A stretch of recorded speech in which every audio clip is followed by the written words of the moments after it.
김지의 돌직구쇼에 오신 여러분 반갑습니다. 김지입니다. 전 오늘도 저희 돌직구쇼 오픈 스튜디오 앞에 나왔습니다. 민주당의 법사위원장까지 지냈던 이춘석 의원의 보좌관 명의의 차명 주식 거래 의혹 논란이 일파만파 퍼지고 있습니다. 말과 행동이 다르다라는 이율 배반, 내로남불 논란도 거세게 제기되고 있습니다. 과거 이렇게 차명으로 금융거래를 해서는 안 된다라는 관련 법안들도 발의를 했고 다른 공직자들에게 호되게 꾸짖었던 발언들이 회자됐기 때문입니다. 특히 이명박 전 대통령 관련 다스는 누구 거냐라고 캐물었던 이 의원의 과거 발언까지 나오면서 정작 본인의 혐의에 대해서는 너무 무덤덤했다라는 비난도 일고 있습니다. 잠시 후에 이야기 나눠보겠습니다. 저는 비가 오나 눈이 오나 매일 아침 이곳에서 여러분을 기다리겠습니다. 김지의 돌직구쇼 지금 라이브로 시작합니다. 잠깐만요.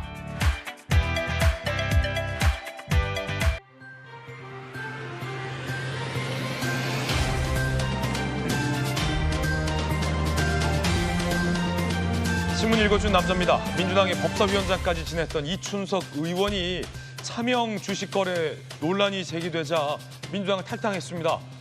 그런데 뒷말이 참 많습니다. 투자한 종목들이 어떻게 그렇게 쪽쪽 뽑았는지 이거 미공개 정보를 사전에 알고서 투자한 거 아니냐라는 의혹까지 짙어지고 있습니다. 잠시 후에 이야기 나눠보겠습니다. 야당에서는 요즘 특검 많이 하는데 이춘석 특검해야 한다는 얘기도 나왔습니다. 못할 건 또 뭡니까? 오늘 조간신문 4가지 키워드 함께 보시죠. 첫 번째 키워드입니다. 첫 번째 키워드는 바로 이겁니다. 부인, 동아일보 일면 기사 함께 보시죠. 저같이 아무것도 아닌 사람이 심려를 끼쳐 죄송하다. 윤 전 대통령의 부인인 김건희 여사가 어제 특검의 소환에 조사를 받았습니다. 김건희 특검은 조금 전 윤 전 대통령 체포 재시도를 위해서 구치소에 진입을 했습니다. 오늘이 영장에 나와 있는 마지막 집행 날입니다. 특검은 반드시 강제 구인을 하겠다라는 입장인 걸로 전해지고 있습니다. 관련된 뉴스 속보 잠시 후에 전해드리겠습니다. 이어서 두 번째 키워드입니다. 다음 키워드는 정지, 조선일보 8면 기사입니다. 고리 4호기도 멈췄다. 탈원전 대모새 3년 새 원전 3기가 멈췄다는 겁니다. 고리 2호기 이후 매년 1, 2기씩 정지된다는 겁니다. 문재인 정부 때 원전 재가동을 막으려고 계속 운전 신청을 줄줄이 미룬 탓이라는 분석도 나오고 있습니다. 요즘같이 더운 날 전기 부족한데 걱정입니다. 이어서 다음 키워드입니다. 세 번째 키워드는 순풍, 한국일보 12면 기사입니다. 마스가 미국의 조선업을 다시 위대하게 순풍탄 HD현대, 미국 함정 MRO 첫 수주. 우리나라 HD현대가 미국 함정을 유지보수 정비하는 사업과 관련해서 첫 수주를 했다는 소식이 보도되고 있습니다. 우리 자동차 기업 현대기아차가 조금은 아쉽지만 반대급부로 이렇게 한국의 조선업과 관련된 기업들이 좋은 일이 생기는군요. 이어서 다음 키워드입니다. 네 번째 키워드는 이겁니다. 기대, 서울경제 8면입니다. 큰손, 유커, 무비자로 한국 온다. 관광업계 실적 개선 신호탄이 기대된다는 겁니다. 내달 29일에서 내년 6월까지 한시적으로 시행한다는 겁니다. 올 방한 외국인 2천만 명대로 전망되고 있습니다. 지금까지 신문 읽어주는 남자였습니다.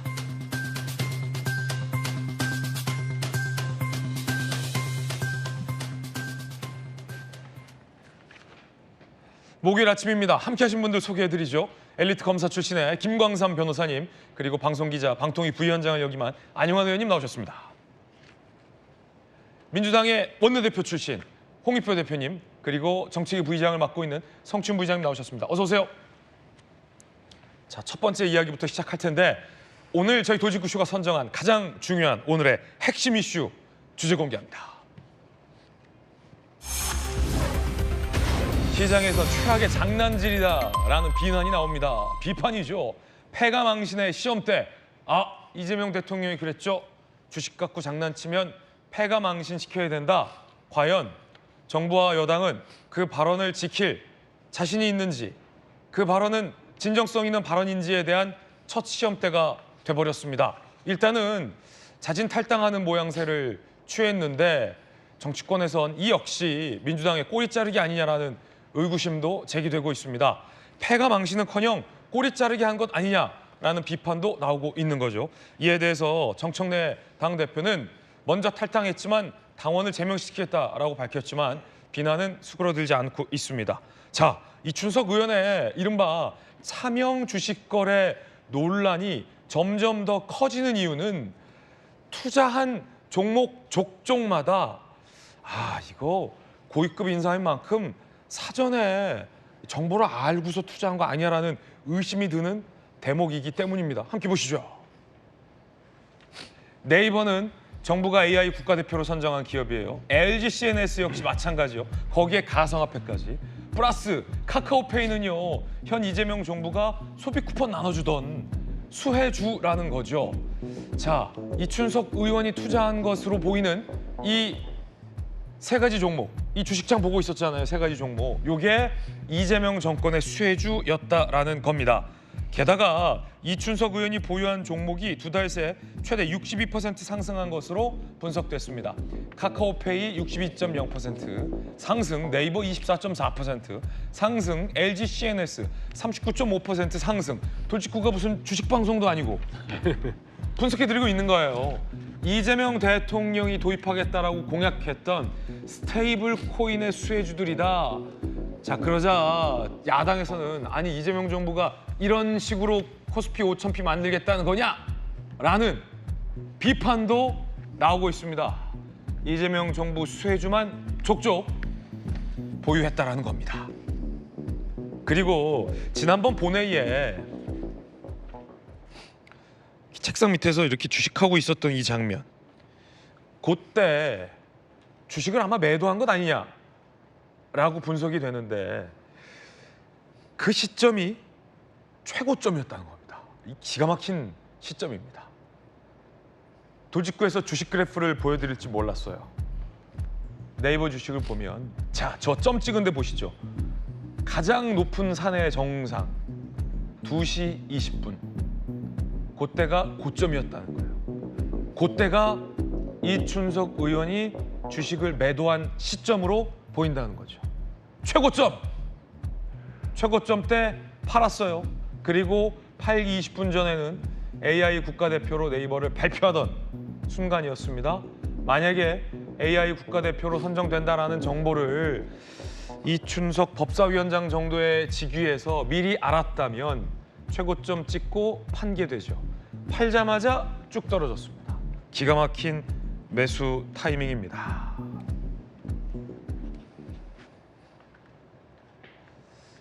주식 사기 전문 수사했었던 김광삼 변호사님, 기가 막힌 종목에 기가 막힌 타이밍입니다.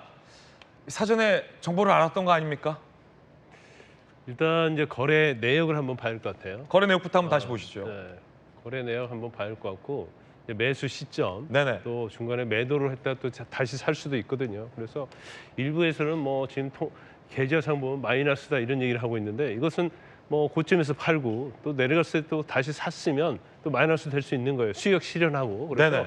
이거 자체가 어떤 이춘석 의원을 방어하기 위한 논리는 절대 되지 않는다는 거고. 네네. 지금 문제는 두 가지죠. 하나는 지금 공직자잖아요. 재산 신고해야 하잖아요. 그런데 사실은 자신의 보좌관, 근데 차모 씨인데 또 차모 씨의 계좌를 차명 계좌로 이용을 했어요. 차모 씨가 차명 계좌로 동원됐다. 그렇죠. 같은 차 씨인데. 차 씨다. 그리고 수익 차익도 많이 했다면 차차차네요. 그렇죠. 근데 저거 자체를 보좌관의 핸드폰을 잘못 가져왔다 처음에 그렇게 얘기했잖아요. 그건 말이 되지 않는 소리죠. 저것은.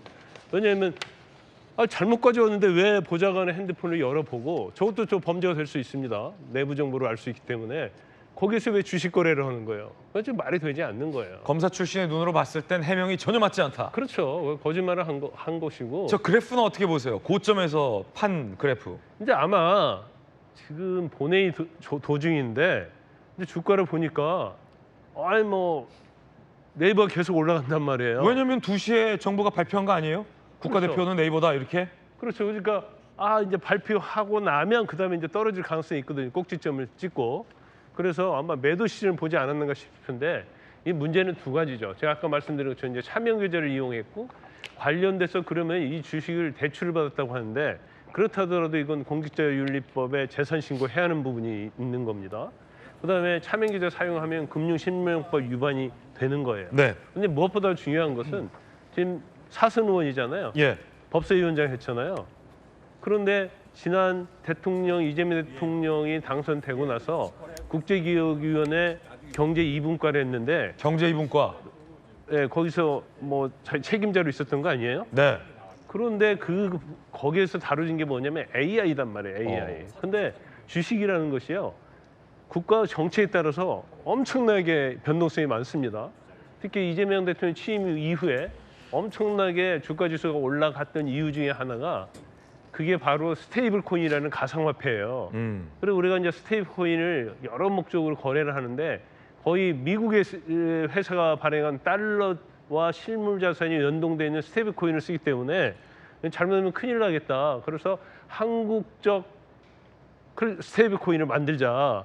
그래서 그때 그걸로 상당히 테마주에서 많이 올라갔어요. 그러면 이런 내용을 국제기획 자문위원으로서 미리 알 수 있는 거죠. 발표 전에. 근데 그게 한 가지 문제가 되고 또 하나가 AI거든요. 국정기획위원회에서 이제 AI가 지금 화두 아닙니까? 그럼 AI와 관련해서 어떤 정책을 펼 것인가 이런 거 알고 있을 것이고 그다음에 아까 그 네이버가 꼭지점을 찍을 때 제일 중요한 것은 정부에서 그 정책을 실행하기 위해서 AI 파운데이션 모델이라는 참여할 수 있는 기업을 발표하는 거예요. 근데 이춘석 의원이 갖고 있는 뭐 네이버랄지 LG CNS랄지 이런 뭐 카카오페이 이런 회사들이 다 연계돼 있는 거거든요. 그러니까 내부 정보를 이용해서 이걸 매수한 게 아니냐. 더군다나 우리가 지금 저게 자기 돈을 한 게 아니고요. 대출 받아서 한 거거든요. 그러면 우리가 신용대출을 받아서 뭔가 주식을 사려고 하면 확신이 없으면 빚어서도 주식을 사겠습니까?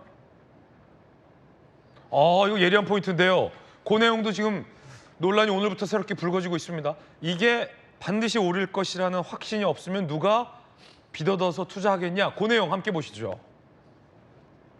역시 검사 출신이라 굉장히 예리한 대목을 짚었는데요.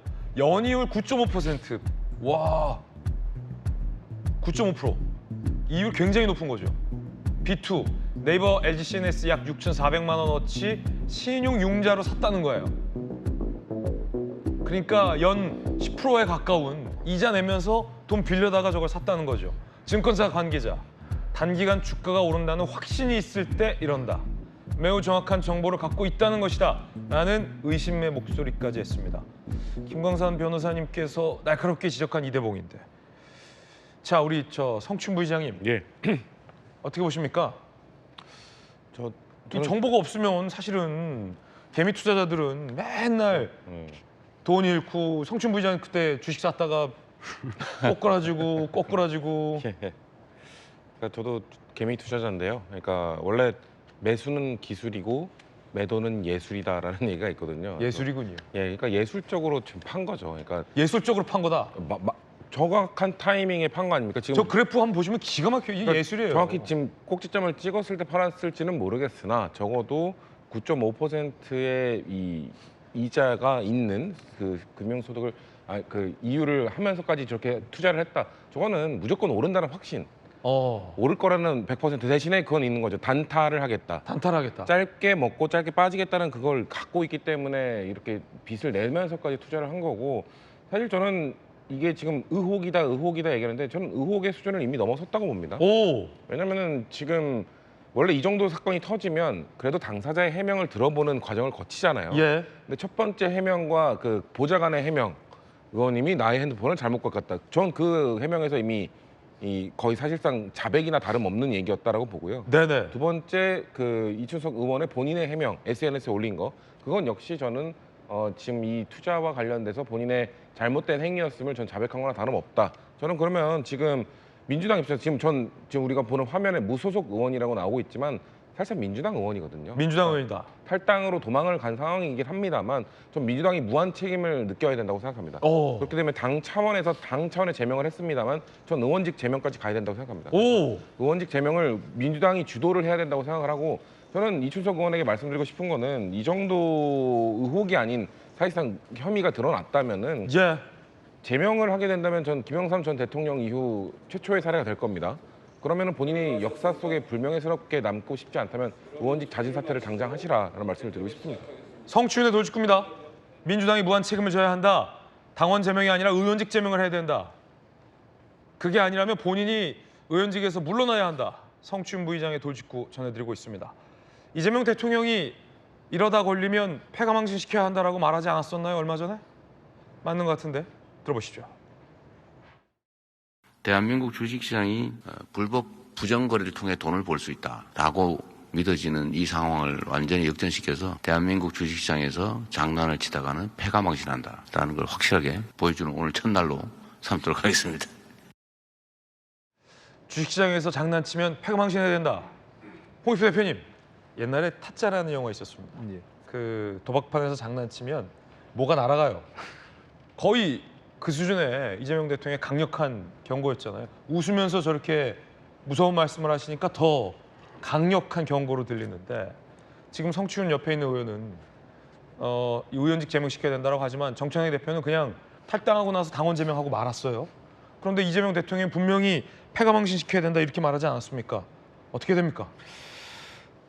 우선 매우 중대한 범죄 혐의는 맞는 것 같아요. 네네. 미국에서도 자본주의 시장 경제의 가장 핵심은 신용사회이지 않습니까? 그런 측면에서 그 제일 중대한 그 금융시장 관련된 범죄 혐의가 주가 조작하는 거하고 그 화폐 위조 이 두 가지가 가장 중대한 범죄 혐의인데 어쨌든 저건 일종의 그 내부 정보를 이용해서 주식시장에서 교란 행위를 한 것 아니냐. 지금 그리고 그 외에도 좀 여러 가지가 걸리고 있어요. 만약 저것이 차명 계좌라는 게 만약 사실로 드러난다면 첫 번째는 금융실명제 위반이 되는 거고요.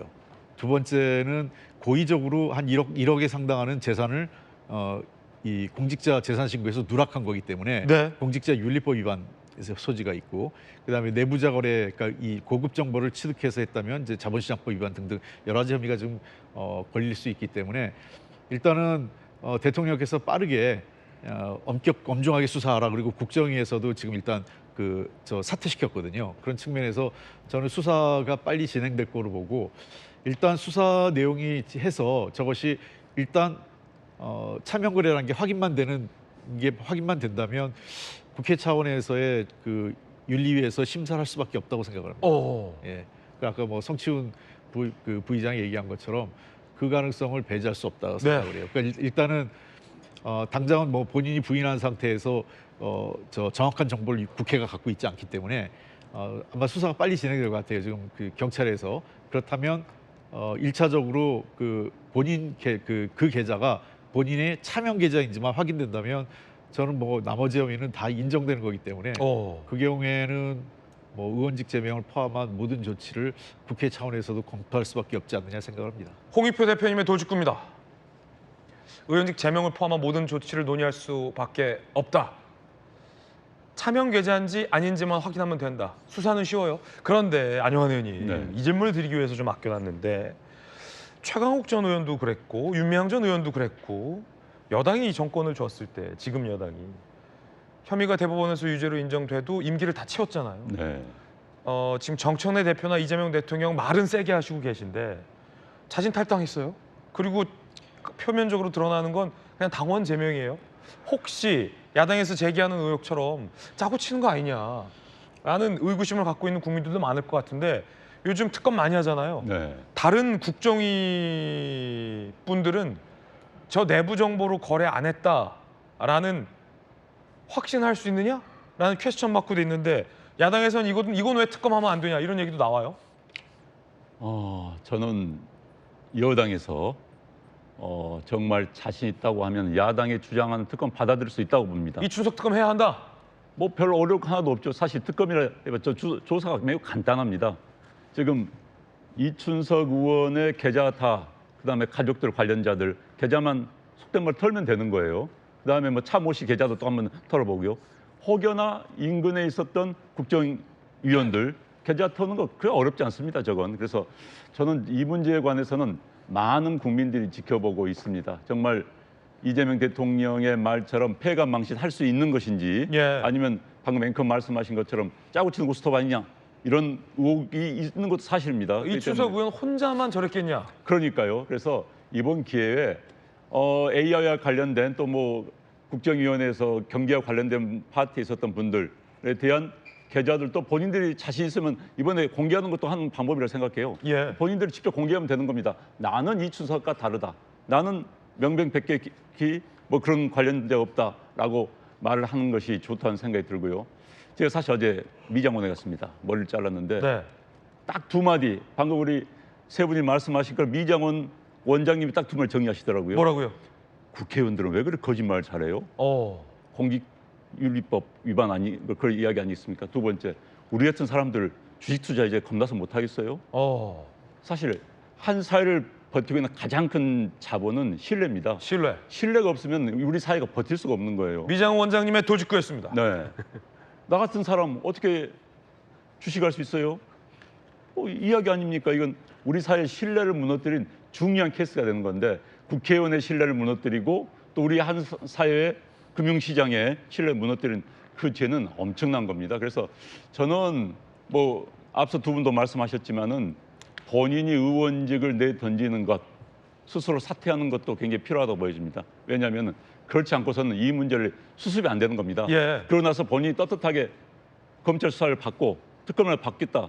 본인이 이제 입장평이 나와야 되는 거예요. 이제는 특검이라도 받겠다. 뭐든지 다 까겠다. 그리고 잘못했다는 이야기를 해야 되는 건데 아직도 지금 숨어 있는 거 이건 바람직하지 않고요. 어찌됐든 주식시장을 교란시키는 행위에 대해서 폐가망신시키는 첫 케이스가 반드시 나와야 됩니다. 그 말대로 조치가 뒤따를 거라고 보십니까, 김광삼 변호사님? 아니면 강순우 의원 같은 경우는 결국 장관직에서 물러나긴 했지만 피해를 본 보좌관들이 아직 당에 있는데도 정청래 대표는 강순우 의원을 격려했잖아요. 혹시 그런 식으로 또 이 동료 의원에 대해서 탈당을 했으니 경찰 수사를 지켜보자 라면서 시간만 그냥 하염없이 가는 것 아니냐라는 세간의 의구심도 있는데 어떻게 보십니까? 어떻게 전망하세요? 저는 이제 처음에 이 사태가 보도가 됐을 때 아마 이춘석 의원이 좀 버틸 거라고 생각을 했어요. 근데 그날 갑자기 탈당했잖아요. 그 다음날 바로 제명했잖아요. 아, 이게 뭐가 뒤에 있구나 그런 생각을 했어요. 왜냐하면 지금 본인의 입장에서는 뭐 빌려왔다 뭐 그런 얘기하고 있는 거고. 핸드폰을 빌려왔다. 그렇죠. 내부 정보 이용을 하지 않고 그냥 뭐 차명기를 했다고 한다면 뭐 이 비판은 많이 받을 수 있을지언정 사실 처벌의 수위가 그렇게 높지 않을 거예요. 이춘석 의원 변호사 아닙니까? 그런데 그날 갑자기 탈당을 하더라고요. 그리고 민주당한테 제명을 하더라고요. 그러면 이거 자체가 어떻게 보면 뒤에 뭔가 있구나. 이렇게 재빠르게 한 적 있습니까? 강선 의원 그렇게 난리쳐도 얼마나 시간 많이 걸렸어요. 뭐한 달 정도 뭔가 걸렸고. 이춘석 의원 말고 다른 여권 관계자들도 비슷한 의혹이 있으니까 재빨리 스스로 탈당한 거 아니냐라는 의심도 아니, 있다. 두 가지죠. 그러니까 뭐 다른 관계자 연관도 있을 수 있지만 차명 계좌 이상의 뭔가 구조적인 비리 이제 그런 것들이 있을 가능성이 크다는 거예요. 자, 이건 김광삼 변호사님 의견이에요. 개인적 의견인데 아니 왜냐하면 저렇게 빨리 탈당한 적이 있었나요? 제 정치 역사에 없었던 것 같아요. 이게 뭐 완전 엄청난 범죄를 저질러가지고 그게 발각이 됐을 때 아니라고 한다면 더군다나 핸드폰 빌려왔다 그뿐이다라고 해명한 사람이 바로 탈당한 건 더 이상하다. 그렇죠. 왜 진상조사 안 하죠? 제명할 정도 되는지 안 되는지 다음날 바로 제명해버리잖아요. 당이 진상조사를 안 하는 게 이상하다. 그렇죠. 그래서 이게 여기서 어떤 차명으로 주식 거래에서 끝난 게 아니고 뭔가 제가 볼 때는 뒤에 큰 게 있다. 그렇지 않으면 저렇게 재빠르게 할 수 없다. 저는 그런 생각을 해요. 그리고 더군다나 이춘석 의원이 변명을 하고 있잖아요. 인정하지 않잖아요. 그런데 이춘석 의원도 인정하지 않는 사람이 왜 그렇게 갑자기 탈당을 했을까? 그거 자체는 제가 볼 때는 당 지도부하고 소통이 없었으면 그렇게 하기 쉽지 않을 거예요. 어떻게 보면 자기가 탈당을 하고 아마 제명을 할 것이라는 것도 아마 통보를 받을 가능성이 큰데 그럼 자기 정치 생명 끝나는 거 아니잖아요. 그러면 자기 변명 한 번도 안 해보고 바로 탈당하고 제명당한다? 사실 이건 정치적으로도 이해가 안 되는 측면이 좀 있거든요. 그래서 뭐 그냥 차명 계좌 이춘석 의원이 조금 했다고 한다면 특검 대상 아니죠. 예. 그렇지만 바로 탈당한 다음 제명한 걸 보면 아 이건 특검 해볼 만한 사안이구나. 이건 저의 촉입니다. 저의 촉. 네. 그래서 이렇게까지 뭐 정광석화처럼 이렇게 해치울까? 좀 이해가지 않는 측면도 좀 있었어요. 야당에서는 이렇게 비판합니다. 주진우 의원 등의 이야기 들어보시죠.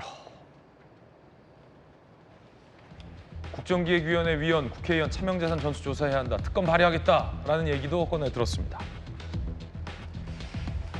홍익표 대표님이 원내대표로 계셨을 때는 상상할 수 없던 일들이 지금 연이어 벌어지고 있습니다.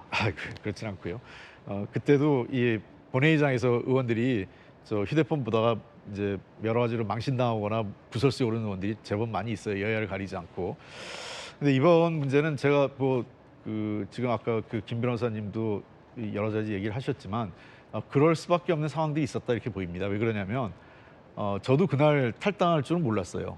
그러니까 왜냐하면 정청래 당대표가 바로 윤리위에서 조사해라 윤리감찰단에 조사 지시를 했는데 제가 보건대 이춘석 의원이 사실상 달리 변명할 방법이 없었던 것 같아요. 그러니까 본인들은 조사를 받느니 탈당하는 게 더 낫겠다라는 판단을 했던 것 같고 당규에 따르면 이미 탈당할 경우에도 징계를 회피할 경우에는 징계 조치를 할 수 있는 규정이 있습니다.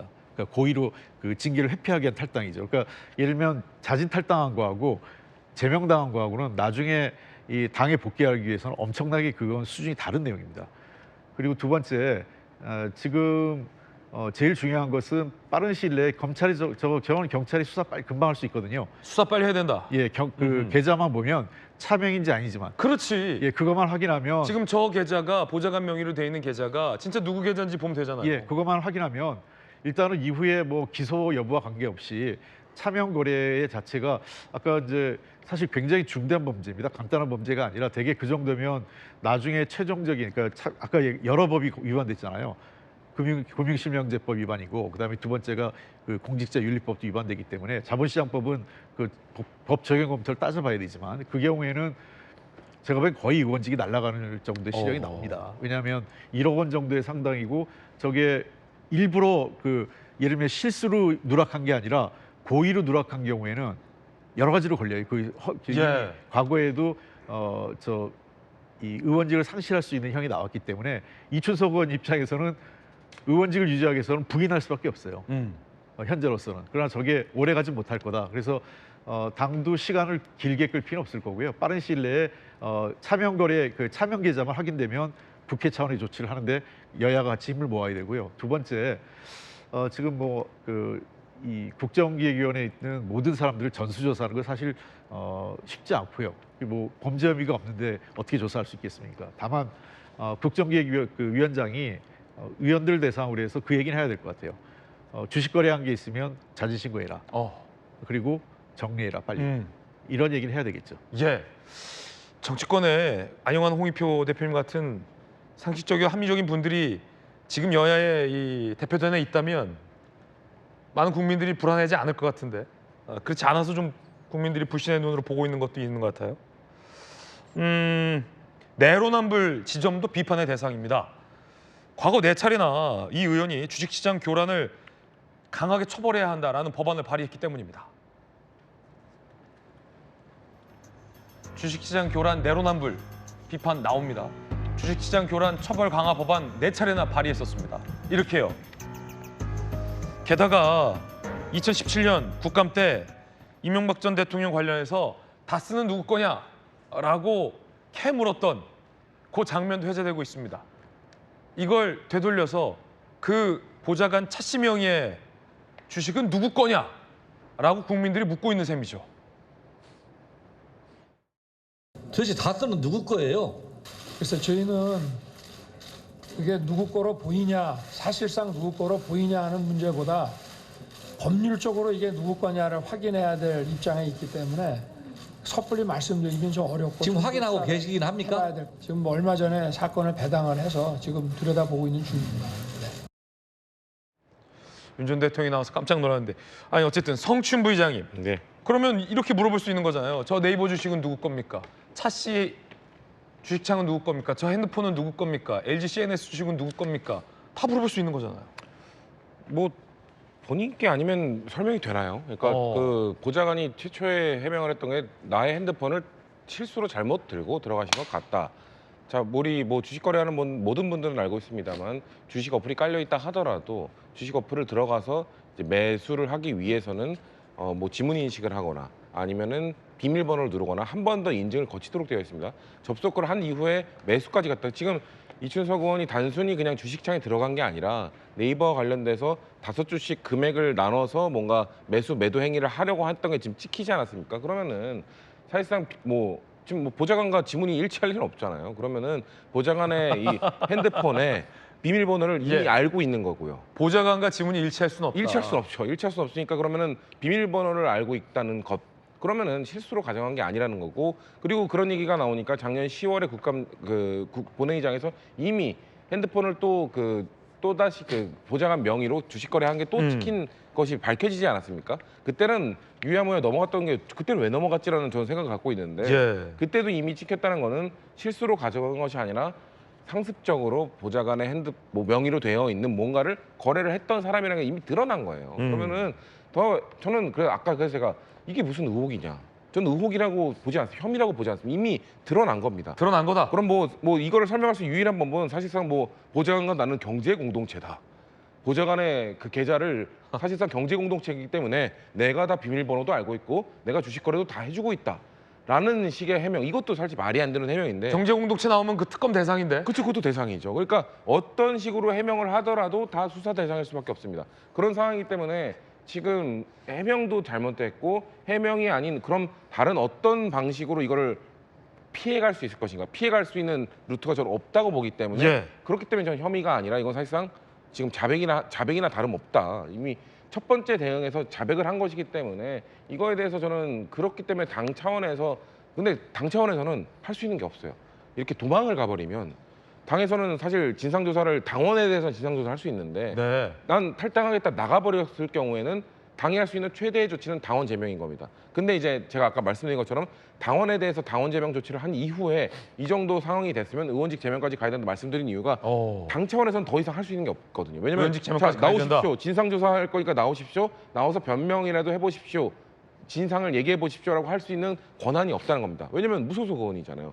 저는 아까 말씀드린 게 사실상 무소속 의원이 아닌 민주당 의원이기 때문에 그럼 민주당에서 할 수 있는 조치는 진상조사를 할 수 없으니 그러면 의원직 제명밖에 없다고 말씀드린 거기 때문에 당에서는 저는 그래도 정청래 대표가 할 수 있는 모든 걸 다 하고 있는 중이다. 그 다음 마지막 지금 넥스트 플랜은 유일하게 남은 건 의원직 제명밖에 없다라고 말씀드린 겁니다. 당이 의원직 제명을 하는지 안 하는지를 보면 과연 진정성 있게 이 문제를 다루는지 아니면 꼬리 자르기로 대응하는지가 드러날 수 있겠군요. 근데 당에서는 그래도 경찰 조사가 이제 바로 들어갔잖아요. 아까 홍익표 대표님께서 말씀하신 것처럼 금융실명법도 있고 자본시장법도 있고 그 공직자윤리법도 있고 뭐가 많네요. 또 하나 더 있습니다. 공직선거법도 있습니다. 왜냐하면 선거 때 본인의 만약 차명 계좌인데 본인의 지산신고를 안 하고 선거를 치른 거기 때문에 4가지 지금 혐의가 있는 겁니다. 그렇기 때문에 이 정도 차원이면 경찰에서 수사가 진행되는 과정을 조금 지켜보고 아마도 당에서는 의원직 제명을 할 건데 제가 말씀드리는 거는 당에서 좀 더 선제적으로 이 경찰 조사 결과에 따라서 우리는 의원직 제명까지 할 거라는 입장 표명하는 게 필요하다는 겁니다. 김광선 변호사님, 지금 야당에서는 특검 추진해야 된다라고 얘기하고 있잖아요. 아까 다스는 누구 겁니까라고 물어봤잖아요. 그러니까 지금 민주당이 정권을 잡았을 때나 민주당이 힘이 있을 때 상대 진영에 대해서 비슷한 혐의에 대해서 특검을 관철시켰잖아요. 마찬가지로 다스는 누구 겁니까? 그 질문이 지금 민주당 법사위원장까지 지냈던 핵심에게 돌아오고 있는데 야당에서 지금 특검하자라고 요구했을 때 여당, 지금의 정청래 대표의 민주당이 받으리라 보십니까? 아예 안 받겠죠. 안 받을 거라고요? 일단은요. 지금 특검 자체가 이제 전직 대통령하고 현재 야당 이제 국민의힘에게 완전히 전적으로 포커스가 맞춰져 있잖아요. 그러면 여당이랄지라도 문제가 있을 때는 특검을 하자고 하면 그걸 받아들이는 게 사실은 맞죠. 만약에 경찰 수사가 뭐 흐지부지 지난 최강욱 전 의원이나 윤미향 전 의원 때처럼 뭐 이렇게 수사와 재판이 길게 끌어진다. 그러면 특검하자. 아니 그건 이제까지 민주당이 주장했던 특검을 하자는 취지 명분에 딱 맞는 거 아니에요? 그럼 민주당도 사실은 특검하자고 하면 받는 게 맞죠. 근데 민주당은 이제 받을 수가 없겠죠. 왜냐하면 만에 하나라도 어떤 국정기획위원회랄지 민주당 의원과 관련돼서 전수조사를 했는데 이와 비슷한 사태가 또 난다고 한다면 제가 볼 때는 뭐 국정 운영하기 어려운 상황이 될 거예요. 그 민주당도 엄청나게 힘들어질 겁니다. 그리고 특검 받을 리가 없다 이렇게 보고요. 근데 우리가 이제 의원과 관련해서 뭐 윤리 회부랄지 뭐 징계랄지 제명 이런 거 봐왔잖아요. 뭐 가장 뭐 한 2년 전인가요? 김남국 의원 전형적인 그런 사례 아니었습니까? 굉장히 용두삼이 되는 거예요. 막 제명하고 탈당하고 마치 뭐 의원 제명까지 할 것처럼 막 덤비다가 끝을 가면 용두삼이 돼요.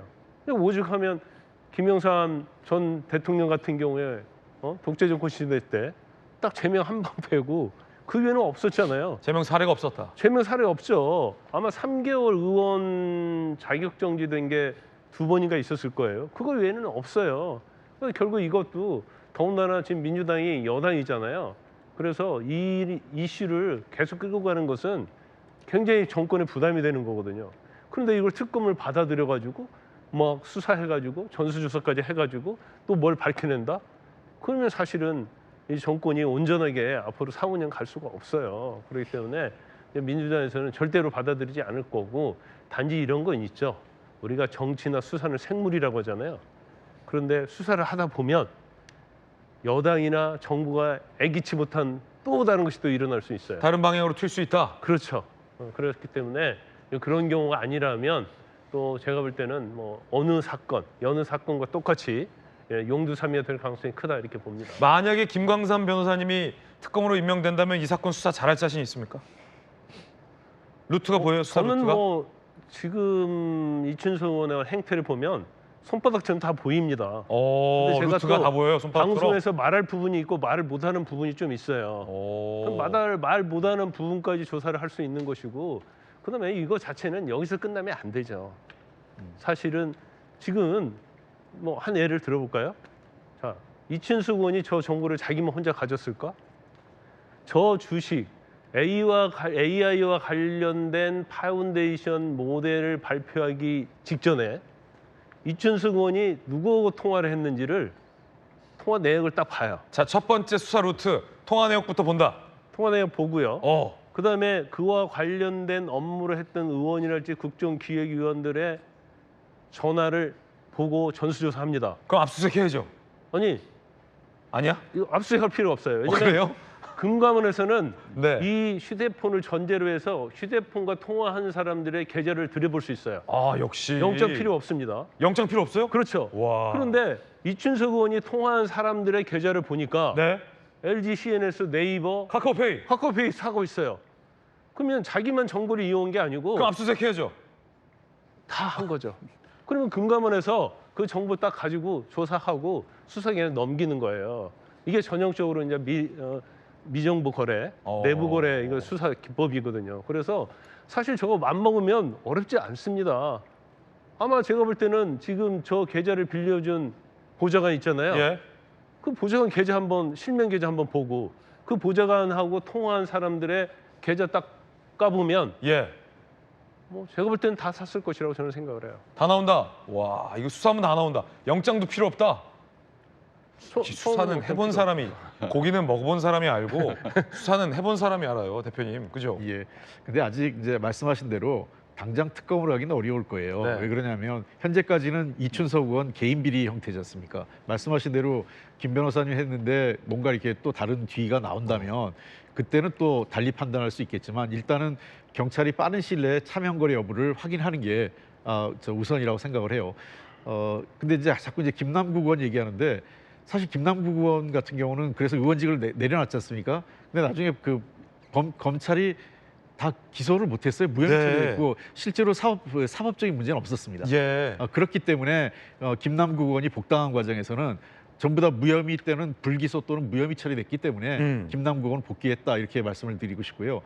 이 경우에는 명백하게 지금 차명거래 여부가 그 뭐 계좌만 확인하면 아주 간단한 거기 때문에 차명거래가 맞다면 그것 자체로 이거는 사실은 의원직을 유지하기 어렵습니다. 실정법 위반이기 때문에 그런 측면에서 빠른 시일 내에 그 경찰 수사가 진행되고 그에 따른 후속 조치를 국회 차원에서도 해야 되지 않을까 생각을 합니다. 네, 계좌도 확인해 봐야 되고 통화 목록을 봐야 된다. 이춘석 의원이 과거 고위공직자 후보에게 이런 비슷한 혐의로 꾸짖은 바 있습니다. 들어보시죠.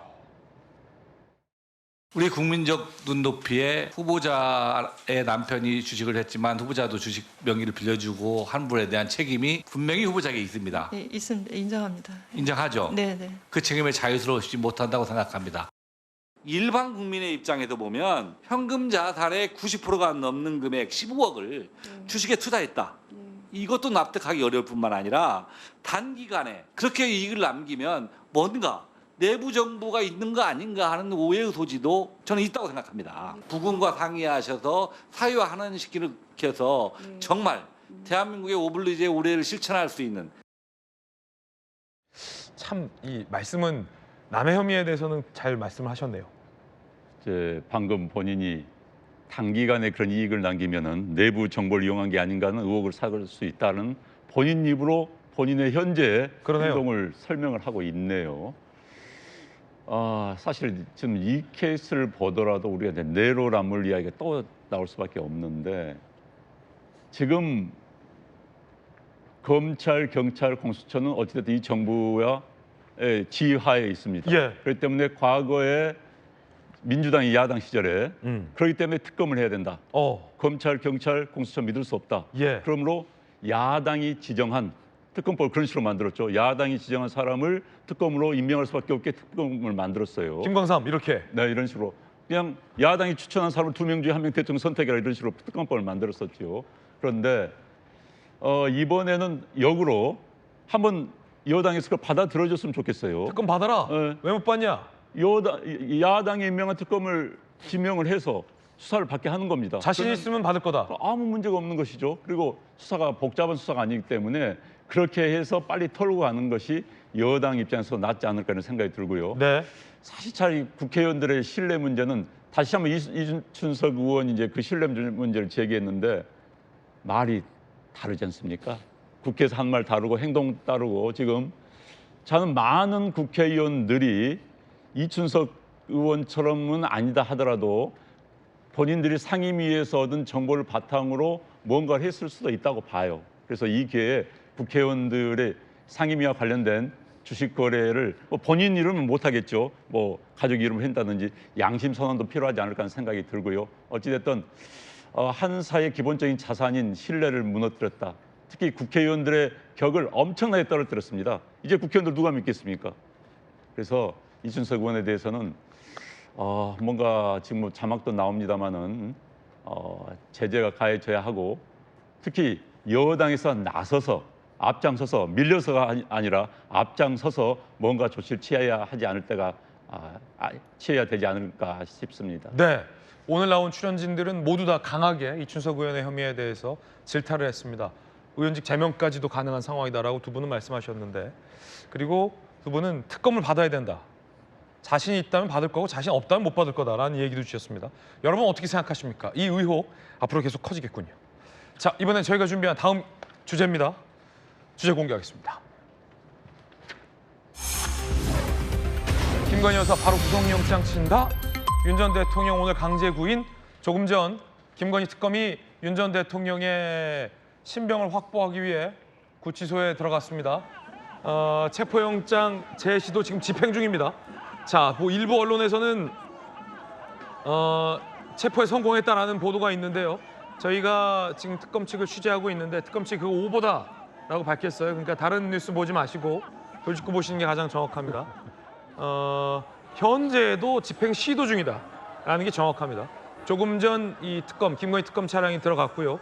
김건희 특검은 서울구치소에서 윤 전 대통령의 신병을 물리력을 동원해서 강제로 확보해서 이곳 저희 채널A 김진의 돌직구쇼 스튜디오 옆에 있는 광화문 특검 사무실로 데려오겠다, 압송하겠다라는 게 입장입니다.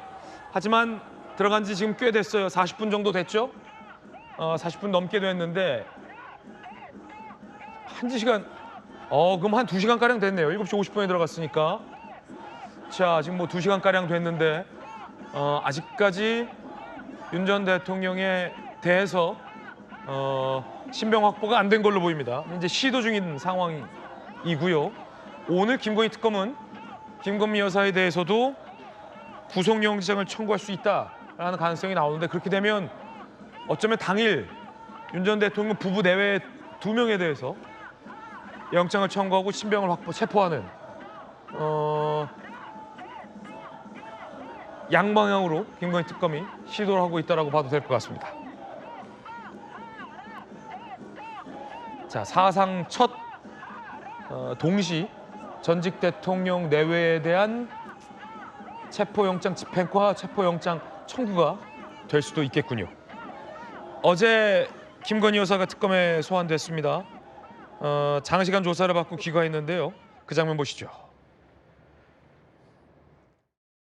국민 여러분께 저같이 아무것도 아닌 사람이 이렇게 심려를 끼쳐서 진심으로 죄송합니다. 수사 잘 받고 나오겠습니다. 국민에게 더 하실 말씀 없으십니까? 추가 질문은 나중에. 죄송합니다. 마지막으로 입장을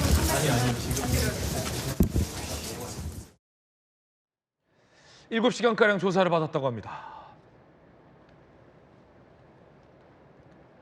티타임 없이 바로 대면 조사 시작했고 10시 23분, 11시 59분, 12시가 됐으니 점심시간이죠. 오전 조사는 종료가 됐습니다. 점심은 김밥빵, 참외 등 스스로 준비해온 도시락 식사를 한 걸로 알려졌고요. 오후 1시에 조사가 재개됐고 5시 46분에 조사가 종료됐습니다. 조사 열람을 마치고 저녁 8시 52분에 이제 귀가를 했습니다. 조사 과정의 내용들도 지금 취재가 되고 있는데요. 김건희 여사 측이 이렇게 답변했다는 겁니다. 도이치 주가 조작 의혹에 대해선 계좌만 빌려줬을 뿐 주가 조작엔 개입 안 했다라고 혐의를 부인했고요. 명태균 공천 개입 의혹과 관련해서 힘도 없는데 명태균이 자꾸 연락 와서 부담됐다. 대통령실을 통해 끊어냈다라고 항변한 걸로 전해집니다. 건진법사 통일교 청탁 로비 의혹과 관련해선 목걸이 샤넬백을 받은 적 없다라고 혐의를 부인했고요. 반클리프 목걸이 의혹과 관련해선 모친에게 선물한 모조품을 순방 때 빌린 것이다 라고 답변한 것으로 전해지고 있습니다.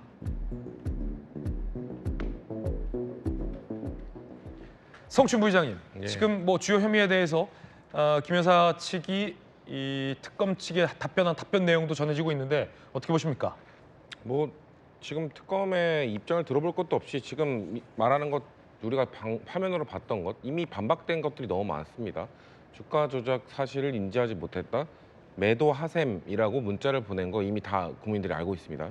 계좌 관리인에게 주가 조작 세력들이 딱 그 매도하는 타이밍에 똑같이 본인의 계좌 관리인에게 매도 하셈이라고 보내는 문자를 우리가 봤기 때문에 그것이 어떻게 모르고 있을 수 있겠느냐. 그리고 명태균 씨 관련돼서 자꾸 전화 와서 부담이었다.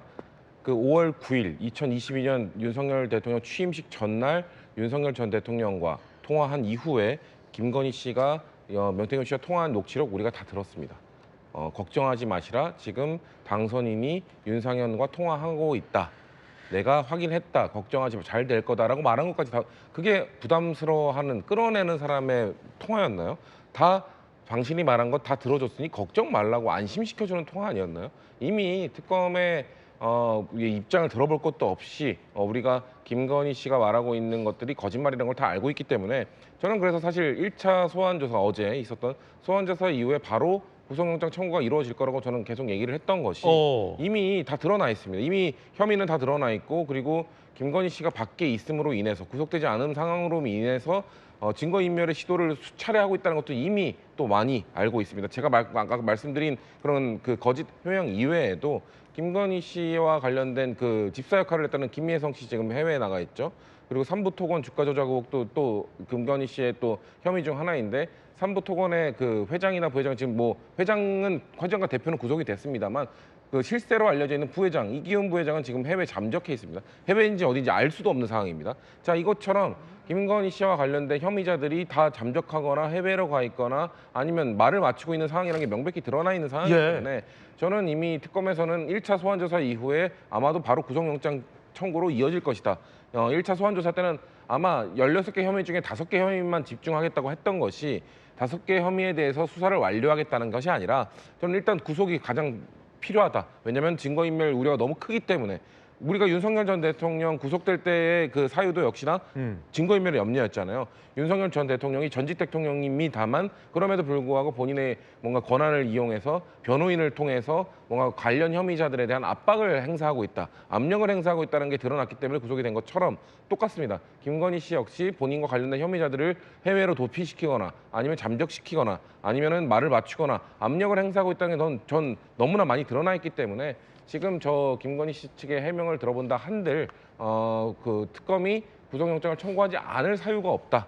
그리고 아무것도 아닌 사람이라고 말한 것도 참 저는 지금 이런 것 같아요. 그러니까 난 이미 전직 영부인 아니냐, 아무것도 아닌 사람이기 때문에 왜 나 갖고 이렇게 호들갑을 떨으냐라고 말을 하는 것 같은데 아무것도 아닌 시절의 혐의도 있고요. 왜냐면은 그 윤석열 대통령과 결혼하기 전에 도이치모터스 주가 조작 의혹이 이미 그때 있었고 아무것도 아니지 않은 사람일 때, 검찰총장의 부인일 때, 대통령의 부인일 때 했던 혐의가 수두룩하게 있습니다. 지금 김건희 씨가 하는 말들, 해명들 하나도 설득력이 없기 때문에 저는 당장 오늘이라도 구속영장이 나와도 이상하지 않은 상황이다라고 말씀드리고 싶습니다. 그렇게 되면 초유의 부부 동시 구속 가능성도 특검 쪽에서 나오는데요. 함께 보시죠. 윤 전 대통령 지금 체포영장 재집행 시도 중이고 특검이 오늘 김 여사에 대해서 구속영장을 청구할 방침이다라는 얘기가 나옵니다. 그렇다면 초유의 상황이죠. 전직 대통령 내외가 동시에 구속되는 건국일이 있던 적은 없었죠. 초유의 상황인데 안용환 의원님 어떻게 보십니까? 방금 말씀하신 것처럼 전직 대통령 부부가 동시에 사법 처리를 받은 경우는 없었죠. 뭐 거듭 이야기 나왔지만은 권양숙 여사나 김윤옥 여사 같은 경우는 참고인 조사만 받았을 뿐입니다. 그것도 사저에서 또는 서면으로 조사를 받았지 이렇게 출두해서 혐의 피의자로서 조사를 받은 건 처음 있는 일이고요.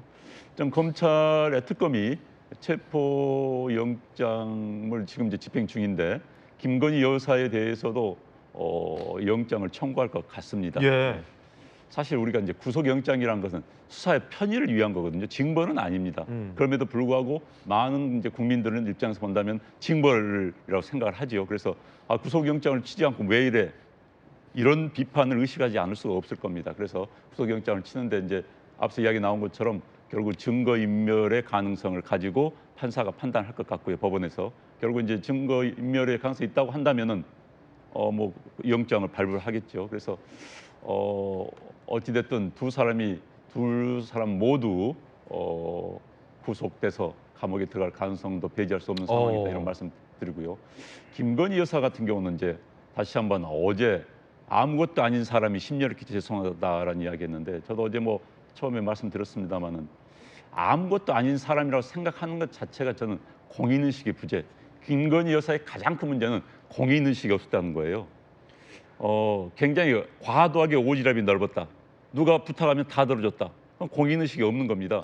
과거 사인으로서의 김건희는 그런 걸 하면 참 좋은 사람이다. 발이 넓고 참 이런 평가를 받을 수가 있었다고 합니다.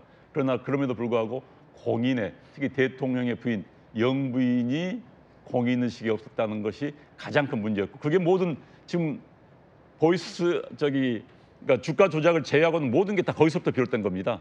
그래서 저는 김건희 여사에 대한 사법 처리는 어찌됐든 불가피하지 않을까 하는 생각이 들고요. 참 불행하고 안타깝고 국가 입장에서 본다면 참 창피스러운 일입니다. 자, 이제 영장이 이제 발부되느냐 기각되느냐의 문제도 있을 것 같은데 홍 대표님께서 어떻게 보십니까?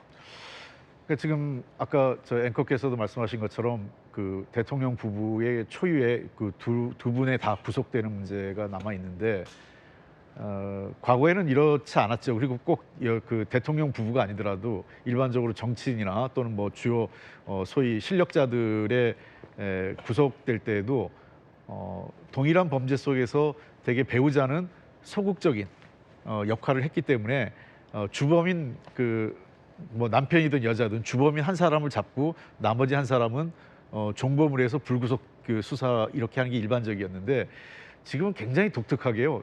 특검이 김건희 특검입니다. 윤석열 특검이 아니라.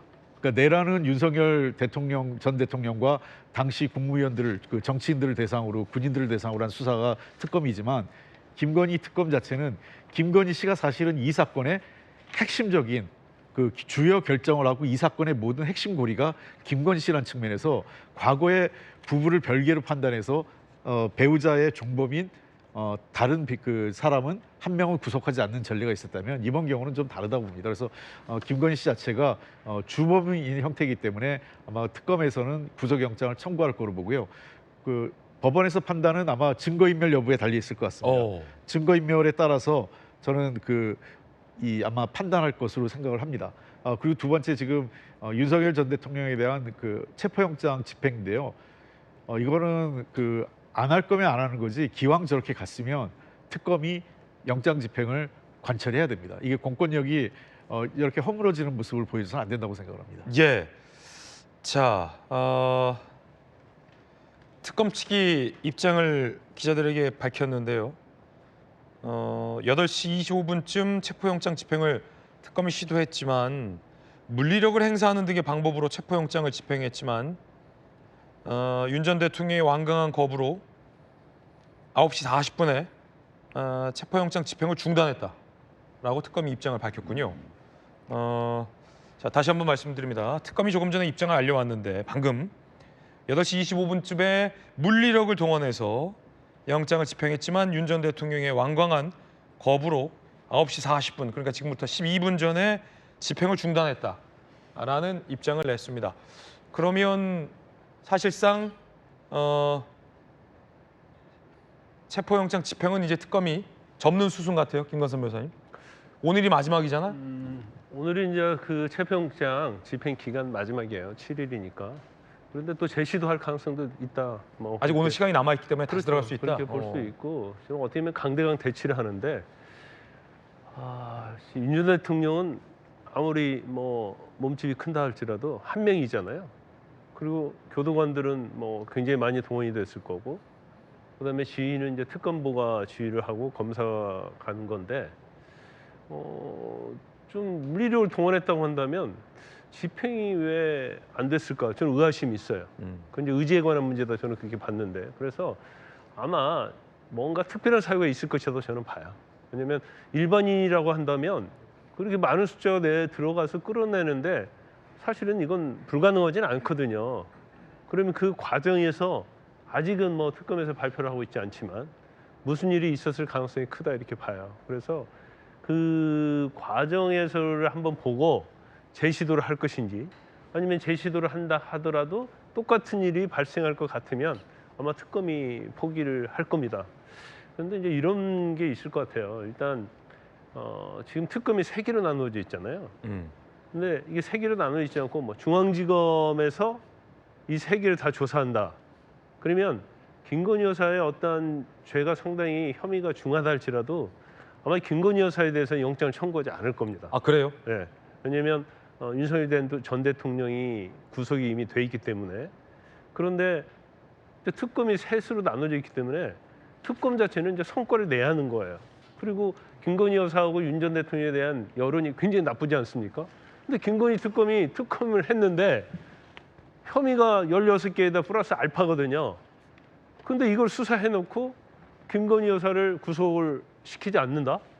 그러면 김건희 특검은 한 게 뭐가 있느냐 이렇게 되는 거예요. 그래서 김건희 특검 입장에서 보면 굉장히 고민을 많이 했겠지만 뭐 영장 청구는 내부적으로 좀 불가피한 그런 면을 고려했을 가능성이 크다. 저는 그렇게 봅니다.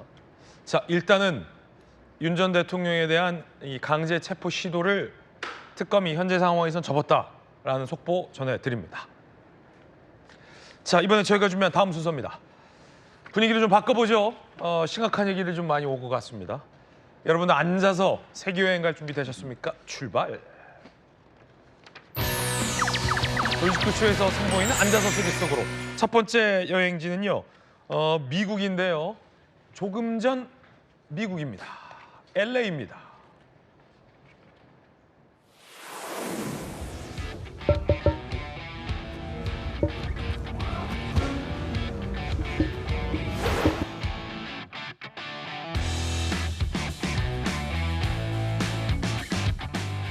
Yeah, what can I say? Dream come true.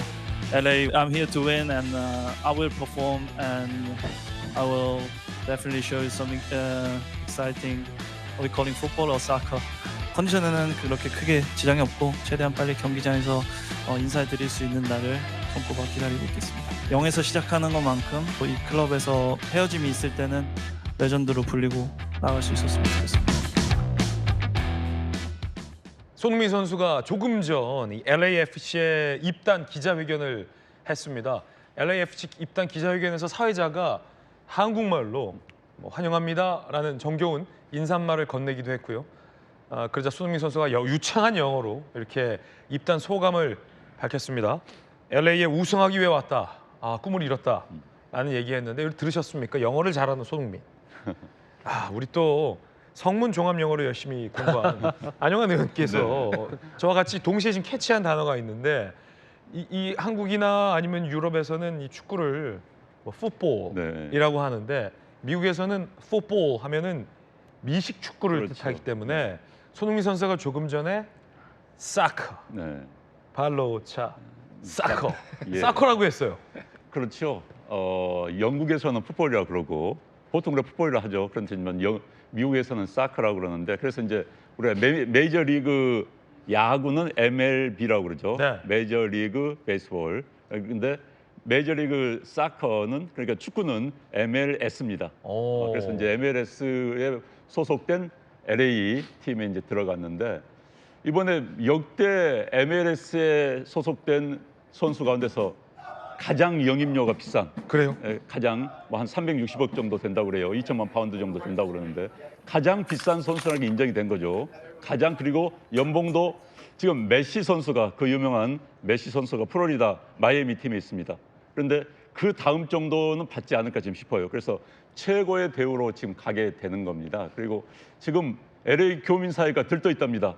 손흥민 오기만을 기다리고 있고 손흥민 선수의 경기를 보기만을 기다리고 있는 그런 상황이라고 그래요. 그래서 LA 측에서는 저런 거액의 이적료와 연봉을 주더라도 충분히 승산이 있다.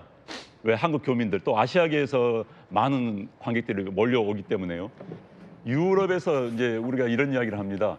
유럽에서 가장 유명한 한국인은 지난번 이야기했다가 제가 앵커한테 혼났습니다만 손흥민이라는 이야기도 있고 블랙핑크도 있고 한지 어찌됐든 남자들 가운데서 가장 유명한 한국 남자가 손흥민이라는 이야기 했듯이 아마 이제 미국에서도 그렇게 될 것 같습니다. 정말 대한민국을 빛낸 자랑스러운 선수. 근데 이제 LA에서도 그 명예를 높여주기를 기대합니다. 손흥민 한글로 써 있는 유니폼까지 받았는데 안영환 의원님 말씀하셨듯이 연봉 한번 볼까요? 이적료랑? 야 대단하네요. 사실은 뭐 미국의 어떤 이 메이저 축구 리그가 한때는 그렇게 뭐 유명하지 않았습니다. 미국 국민들은 관심도 없었고. 근데 지금 보시면 성춘 부의장님 이적료가 368억 원이면 역대 최대고 연봉이 120억 이상이면 이 미국 축구계에서도 메시 다음 수준이라는 거예요. 거의 최고 대우네요. 그렇죠? 뭐 사상 최대 이적료. 그러니까 연봉 같은 경우는 아무래도 메시의 몸값이 워낙 높았기 때문에 그에 준하는 정도의 몸값을 받고 메시도 왔기 때문에 역대 3위 정도가 될 거로 보는데 이적료가 근데 왜 역대 최대일 것인가? 아무래도 전 LAFC에서 봤을 때는 LA에 한국 교민들도 많고 충분히 최대 이적료를 주고 손흥민 선수를 영입해 온다 하더라도 충분히 그 수익을 더 거둘 수 있다는 자신감이 있기 때문에 저 정도의 최대 이적료를 주고 간 것이거든요. 저는 사실 토트넘을 떠나겠다고 한국에서 그 경기를 할 때 손흥민 선수 인터뷰를 봤을 때 손흥민 선수의 표정이 참 마음이 아팠어요. 그러니까 뭔가 원클럽맨으로 남고 싶은 뭔가 그 본인의 그리고 그 토트넘에 대한 애정 때문에 아쉬워하는 그 표정을 보면서 참 마음이 아팠는데 오늘 딱 저 영상을 보니까 행복했으면 좋겠습니다. 그래서 행복 축구를 했으면 좋겠다는 생각이 있고 아마도 원래 미국 축구 리그가 유럽 축구, 영국 프리미어 리그와 비교해서 좀 수준이 그렇게 높지는 않습니다만 저는 손흥민 선수의 폼이 그 기량이 여전히 유지가 되고 있고 저는 왜 미국 리그로 갔을까? 저는 손흥민 선수가 그 이적을 발표할 때 얘기했던 나의 이제 남은 목표는 월드컵이다. 이제 내년 월드컵이 북중미 월드컵이잖아요. 이제 미국과 캐나다 이쪽에서 열린단 말이죠. 그러니까 본인의 이 향후 일정이 저는 월드컵에 지금 집중되어 있다. 그렇기 때문에 아마 이 미국 리그에서 뛰면서 거기에서 적응을 하고 아마 미국 그 월드컵의 이런 본선 진출, 뭔가 본선 하는 과정에서도 본인의 체력 소모나 이런 걸 최소화하기 위한 목적이 아닐까. 어쨌거나 저는 손흥민 선수가 앞으로 행복했으면 좋겠습니다. 네. 행복하게 축구하면서 남은 축구 일정 그 본인의 커리어를 마무리했으면 좋겠다. 아직 많이 남았습니다. 수년 전 그 요즘 예전 같으면 30대 중반이면 이제 축구 선수 은퇴거든요. 근데 요즘 체력 관리나 이런 시스템이 너무 과학적으로 발전돼 있어서 40대까지도 할 수 있습니다. 저는 그래서 손흥민 선수 최대한 오래 행복하게 축구했으면 좋겠다는 예. 말씀 덧붙이고 싶습니다. 성춘 부장님, 네. 손흥민 선수는 이미 충분히 행복해요. 우리나 행복하면 돼. 아, 행복하면 뭐 됩니다. 쓸데없는 걱정인가요? 그럼요. 네, 네, 알겠습니다. 아니, 팬심에서 네, 네. 또 응원해 주셔서 감사합니다. 자, 앉아서 세계 속으로 함께하고 있습니다. 두 번째 나라로 가보겠습니다. 이런 사건이 있었군요. 우크라이나로 가보시죠.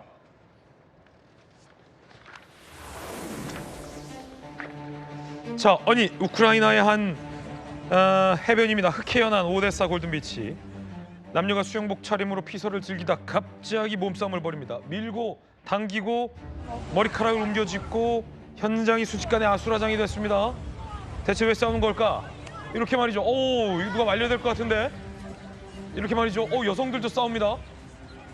자, 난리가 아닌데 갑자기 이 우크라이나 해변에서 러시아 음악이 흘러나오자 음악 튼 사람 누구야?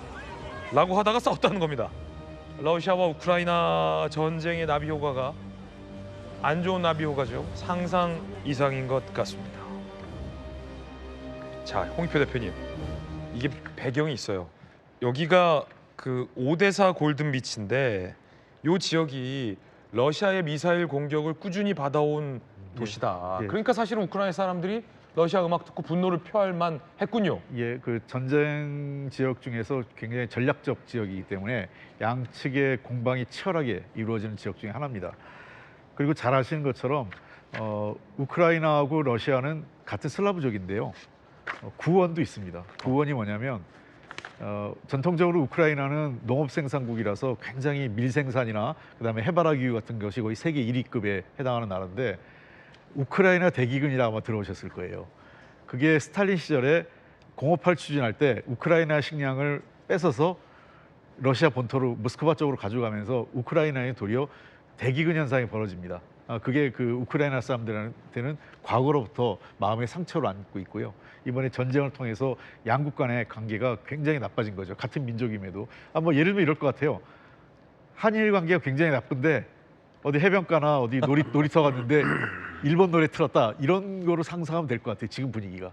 전쟁 중인데 러시아 노래 아마 평소에는 언어도 통화 같은 언어고 슬라브족이니까 러시아 음악 좋아했을 텐데 지금 그만큼 양국 간의 전쟁을 통해서 국민 감정이 악화돼 있다는 것을 상징적으로 보여주는 것 같습니다. 네, 앉아서 세계 속으로 함께하고 있습니다. 이번엔 미국으로 가보겠습니다.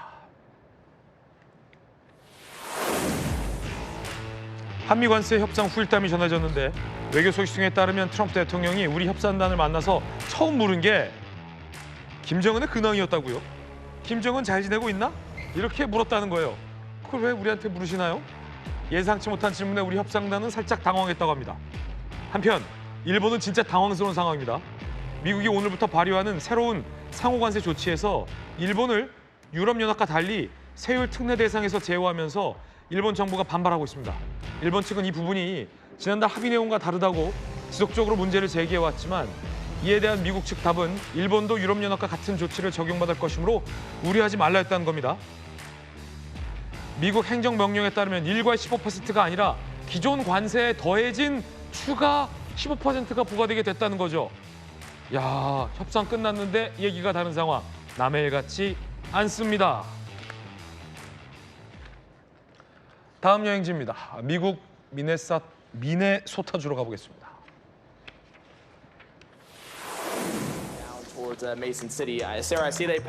미네소타주 로체스터의 한 지역 방송국. 이 남자 기상 캐스터인데 방송 중에 손이 바빠요. 톡톡톡톡톡톡 스마트폰으로 뭔가를 보냅니다. 손가락 움직이는 속도가 엄청나죠. 황급히 메시지를 쓰는 듯한 모습인데 전송을 마치고 이런 말을 합니다. 죄송합니다. 와이프한테 문자를 보내야 했습니다. 네, 폭풍우가 온다고 하니 자고 있는 아기가 생각나 아내에게 문자를 했다는 해명인데 방송 이후 시청자들의 항의가 빗발치자 추가 해명을 내놨습니다. 저는 남편이자 아버지, 우리 모두의 서로의 삶을 이해하고 존중해 줍시다 라고 말이죠. 야, 이거 뭐 딴 걸로 문자 보낸 것 같은데 폭풍 때문에 와이프한테 문자했다는 해명이 좀 안쓰럽기도 하고 처절해 보이기도 합니다. 앉아서 세계 속으로 였습니다. 자, 다음 소식 전해드리겠습니다. 잠시만요. 왜 이렇게 원고가 안 나오죠? 여기 있습니다. 여름 휴가철 한 호텔의 위생 상태가 엉망이라 논란입니다. 전남 여수의 한 호텔에서 아이들이 쓴 수건이 알고 보니 걸레였다고 합니다. 공국진 기자가 취재했습니다. 호텔에서 객실 고객에게 제공한 하얀색 수건입니다. 그런데 수건에 걸레라는 글귀가 선명하게 적혀 있습니다. 호텔 투숙객은 수건을 아이들에게 사용하던 중 발견했다며 호텔 측에 항의했습니다. 호텔 하루 숙박비는 20만 원 정도였습니다. 호텔 측은 분리세탁 과정에서 섞인 것 같다고 해명하고 결국 공식 사과문까지 홈페이지에 올렸습니다. 죄송하고 이번 일을 계기로 더더욱해서 더 서비스 개선하고 개선책도 계속 만들고 있거든요. 여수시는 재발 방지를 위해 지역 내 호텔에 대한 위생 점검에 나섰습니다. 충북 제천에 있는 고급 리조트형 호텔. 이 호텔 객실 이불장에 핫팩이 놓여 있습니다. 투숙객은 지난 겨울부터 있던 핫팩이 아니냐며 호텔 측에 항의했지만 제습제라는 답변이 돌아왔습니다. 그런데 다음 날 호텔 측은 핫팩이 맞다며 구두로 사과했습니다. 겨울에 쓰는 핫팩인데 그거를 제습제라고 이렇게 뻔히 거짓말을 해놓고서는 그것도 뭐 후반에서 한다고 엄청 광고는 해놓고 그런 식으로 한다는 게. 투숙객은 대기업이 운영하는 이 호텔의 하루 숙박비로 57만 원을 냈습니다. 채널A는 호텔 측의 정확한 경위 설명을 수차례 요구했지만 답을 하지 않았습니다. 채널A 뉴스 공국진입니다. 두 번째 사건 살펴보시죠. 두 번째 강력 사건의 단서는 이겁니다. 신세계백화점인데 경찰들이 그 앞에 있습니다. 자, 어떤 사건인지 함께 보시죠. 백화점 폭파시키겠다는 협박이 있었고 백화점 문 닫고 난리도 아니었다고 합니다. 알고 봤더니 촉법소년이었어요. 제주도에 사는 중학교 1학년 학생이었고 신세계백화점 폭파시켰다라는 글을 올린 겁니다. 중학교 중1 이렇게 얘기해요. 사람들 반응이 어떨지 궁금해서 글을 올렸습니다.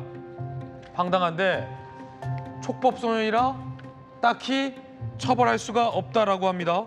그런데 신세계백화점은 억대의 매출 손해를 봤습니다. 신세계백화점 본점 영업 2시간 30분가량 중단, 손실액은 5에서 6억 추산. 저기 본점이라 손님들 많이 가는 데거든요. 그렇죠. 3시간 문 닫으면 피해가 막심. 강력한 법적 조치 취하겠다. 신세계는 이렇게 얘기하고 있는데 자꾸 보니까 촉법소년이에요. 철없는 촉법소년의 장난인데 이 매출 피해는 어떡합니까? 그러니까요.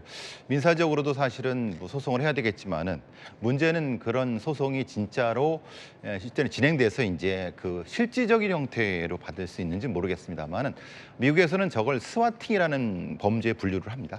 스와팅이라는 것은 경찰 특수부대를 얘기죠. 스와트라고 하는데 스와팅을 출동시켜서 부산하게 만들어서 그 가게라든가 그 어떤 사람의 이미지를 추락시켜서 손실을 보게 하는 거를 스와팅이라는 범죄로 하나로 해갖고 엄중하게 다룹니다. 아, 그렇군요. 예, 그래서 그런 그거를 범죄 카테고리가 있군요. 네, 있습니다. 그래서 미국 같은 데서는 엄중하게 다루고 FBI에서 저것을 많은 연구를 하고 다루게 어린 경우라도 엄중하게 처벌을 합니다. 아, 그래요? 예. 기억나실지 모르겠습니다만은 그 과거에 민주당 쪽 미국 국회의장 여성이었죠. 그쪽에 출동하게 하는 그런 사건이 있었습니다. 예. 그러니까 그 트럼프 지지자가 그렇게 했는데 그러면서 난리가 났었죠. 왜냐하면 경찰 특수부대가 아주 고성능 화기를 통해서 에워쌌거든요. 이미지부터 시작해서 그 지역 사회가 막 발칵 뒤집힌 적이 있었거든요. 그런 방식을 스와팅이란 범죄라고 합니다. 이건 역시 어떻게 보면 일종의 한 스와팅일 수 있을 것 같은데 네. 문제는 촉법소년인데 이거 뭐 부모님에게 배상의 책임이 있는 겁니까 그러면? 예, 맞습니다. 그런데 문제는 부모님이 그거를 이제 못하겠다고 하거나 그러면 오랫동안 소송이 진행될 수밖에 없고 그러면 결국은 손해보는 것은 사실은 신세계백화점이죠. 네. 그래서 사실 좀 어려운 부분이 있습니다. 그래서 이것은 보험이라든가 아니면 사실 이런 게 발생하기 이전에 예방할 수 있는 대책이 더 필요할 부분이라고 생각을 합니다. 예. 황당한 사건이군요. 세 번째 강력 사건 보시죠. 자, 세 번째 강력 사건의 단서부터 보겠습니다. 이겁니다. 월세집 보러 간 진짜 이유. 야, 요즘 부동산 정부 규제 이후에 월세로 많이 내몰린다는데 어떤 사건인지 함께 보시죠. 영상이 입수됐습니다. 지난 6월 서울 은평구 초록색 옷을 입은 30대 남성 공인중개사의 뒤를 따라 집을 보러 갑니다. 집을 다 둘러봤는지 밖으로 함께 나옵니다. 그런데 20분 뒤 잘 보세요. 빈 가방을 들고 혼자 나타나 같은 집으로 향합니다. 잠시 뒤 잘 보세요. 가방이 묵직해집니다. 유유히 사라지죠. 집을 보겠다며 공인중개사를 따라가서 비밀번호를 외운 뒤 다시 집안에 침입해 금품을 훔친 도둑입니다. 무려 420만 원어치였습니다. 경찰은 사우나에서 이 남성을 붙잡았다고 합니다. 반장님, 오 이렇게 찜질방 사우나 같은 데인데 태연하게 찜질하고 있었던 거예요? 네.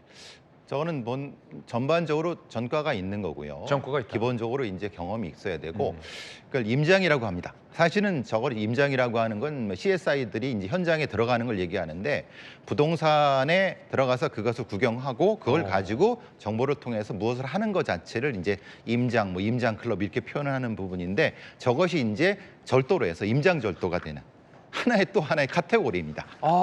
지금 반장님 분석이 정확한 게 지금 비슷한 절도 전과가 범행이 있대요. 예. 그것을 또 공유하는 구치소에서의 이런 범죄자들이 또 있습니다. 예. 그래서 저것을 경찰도 굉장히 골치 아파하는 부분인데요. 왜냐하면 공인중개사들이 그렇게 하지 않습니까? 저걸 보여주려고 하면은 비밀번호를 가린다 하더라도 사실은 노출될 수밖에 없거든요. 그렇죠. 그래서 그걸 전문적으로 보는 데서 확인한 다음에 나중에 와서 열고 중요한 금품이라든가 아니면 현금 같은 것만 가지고 절도하는 이런 형태의 아주 최근에 나타난 건데, 사실은 좀 예방하기가 참 어려운 부분이 있는 것 같습니다. 절도범인데 월세를 보러 가는 범행을 한 게 좀 특이한데 CCTV로 다 지금 경찰이 쉽게 잡았는데 태연하게 어떻게 사우나가 있을까요? 이 심리는 뭡니까? 기본적으로 저거는 저렇게 다 써버립니다. 쓰고 실제로 몇 건을 한 다음에 사실은 또 그러니까 또 교도소에 가죠. 그러니까 남의 돈이 내 돈처럼 그냥 쓰고 난 간다 이거군요. 예, 상습적인 도벽이 있을 가능성이 높고요. 그래서 그건 상습 절도입니다. 그냥 절도는 아닙니다. 그래서 그건 문제가 되는 게 저걸 피해를 회복하기 참 어렵습니다. 그러니까 사실은 공인중개사들이라든가 아니면 이런데 굉장히 비밀번호 부분도 관리를 잘해야 된다. 임시 비밀번호를 줘야죠. 그렇군요. 예. 오늘 배 반장님의 어떤 화려한 경력이 빛을 발했던 순간 같습니다. 저희들은 60초 광고 보고 돌아오겠습니다. 잠시 후에 뵙겠습니다. 오늘 저희가 준비한 소식 모두 다 전해드렸습니다. 잠시 후 아래 주소에서 김진의 더 라방 시작됩니다. 최고의 전문가들이 지금 여러분을 기다리고 있습니다. 저희들은 잠시 후에 뵙죠. 오늘 하루는 분명 어제보다 나을 겁니다. 좋은 하루 되십시오. 고맙습니다.